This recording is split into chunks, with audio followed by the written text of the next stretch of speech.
చేసింది. టమాటాస్ కూడా బాగా తక్కువ రేటుకి ఉంటది కదా! మనం ఇలాంటి టైంలో టమాటాస్ తీసుకునేసి పచ్చడి చేసి నిల్వ పెట్టుకుంటాం కదా! అది ఒక 1 ఇయర్ అయినా బాగుండేటట్టు మనం రెడీ చేస్తాం కదా! అది ఎలా అని నేను చెప్తాను. ఒక హాఫ్ కేజీ టమాటాస్ తీసుకోండి. 75 గ్రామ్స్ చింతపండు, half glass salt, half glass chilli powder, వెల్లుల్లిపాయలు ఒక 10 తీసుకోండి. ఆవు పిండి, మెంతి పిండి ఇవన్నీ ఫస్ట్ రెడీ చేసుకునేసి ఒక కడాయిలో ఆయిల్ వేసుకునేసి టమాటాస్ కొంచెం ఫ్రై చేయండి.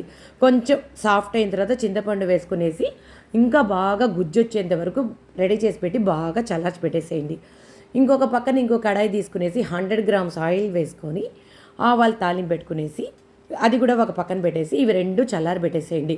తర్వాత మిక్సీలో సాల్ట్, చిల్లీ పౌడరు, వెల్లుల్లిపాయలు ఆ ఇంగ్రీడియంట్స్ అంతా కచ్చాపచ్చగా వేసి రెడీ చేసుకోండి.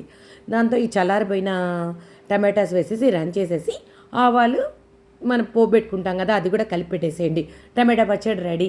ఇది చాలా చాలా బాగుందండి. ఈజీగా కూడా ఉంది నాకు రెడీ చేసేదానికి. నేను ట్రై చేశాను, చాలా బాగా వచ్చింది.